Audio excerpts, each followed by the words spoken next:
नमस्कार मित्रांनो, माय बोली मराठी या मराठी यूट्यूब चॅनलवर तुमचे सर्वांचे मनापासून स्वागत आहे।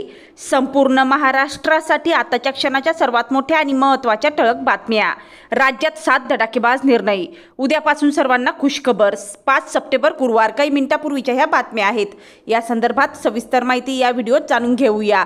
तत्पूर्वी तुम्ही माय बोली मराठी या मराठी यूट्यूब चॅनलवर नवीन असाल तर खाली दिलेल्या लाल रंगाच्या सबस्क्राइब बटनावर क्लिक करा आणि समोरील बेल आयकॉन क्लिक करा, जेणेकरून महाराष्ट्राच्या ताज्या बातम्या तुमच्यापर्यंत सर्वात आधी पोहोचतील। तर चला सविस्तर बातम्या जाणून घेऊया। तर बघा, पहिली सर्वात मोठी आणि महत्त्वाची बातमी, एसटी कर्मचाऱ्यांनी पुकारलेला संप अखेर मागे घेण्यात आला आहे।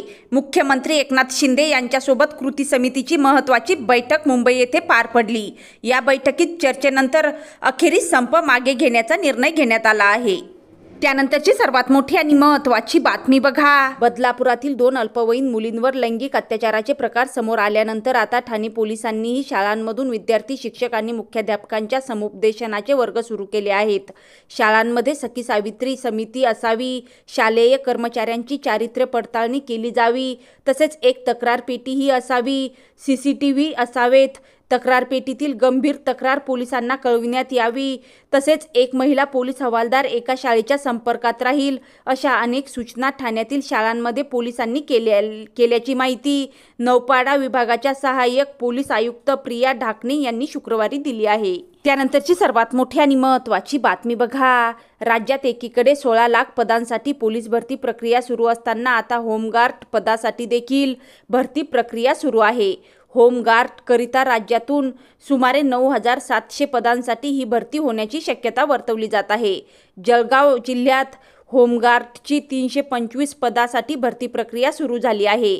नोकरी नसल्याने, लग्नासाठी मुलगी मिळत नसल्याने उच्च शिक्षित तरुणांनी देखील होमगार्डच्या भरतीसाठी अर्ज केल्याचे उघडकीस आले आहे। त्यानंतरची सर्वात मोठी आणि महत्त्वाची बातमी बघा, राज्याच्या शासकीय औद्योगिक प्रशिक्षण संस्था अर्थात ITI मध्ये आता महिला स्वसंरक्षणार्थ कोर्सेस चालणार आहेत। याची घोषणा कॅबिनेट मंत्री मंगलप्रभात लोढा यांनी केली आहे। यामध्ये महिलांना जुडो, कराटेचं प्रशिक्षण दिलं जाणार आहे। त्यानंतरची सर्वात मोठी आणि महत्त्वाची बातमी बघा, बदलापूरमधील शाळेमध्ये 2 चिमुकल्यांवर झालेल्या अत्याचाराच्या घटनेनंतर आणखीन घटना समोर येत आहेत। या वाढत्या घटनांमुळे महिला सुरक्षेचा प्रश्न निर्माण झाला आहे। याच पार्श्वभूमीवर नागपूरमधील लाडकी बहीण कार्यक्रमात उपमुख्यमंत्री देवेंद्र फडणवीस यांनी महिलांना अत्याचार करणाऱ्यांवर वेळ पडली तर फाशीची शिक्षा देणार असल्याचं म्हटलं आहे। या कार्यक्रमाला उपमुख्यमंत्री एकनाथ शिंदे, उपमुख्यमंत्री देवेंद्र फडणवीस, उपमुख्यमंत्री अजित पवार उपस्थित होते।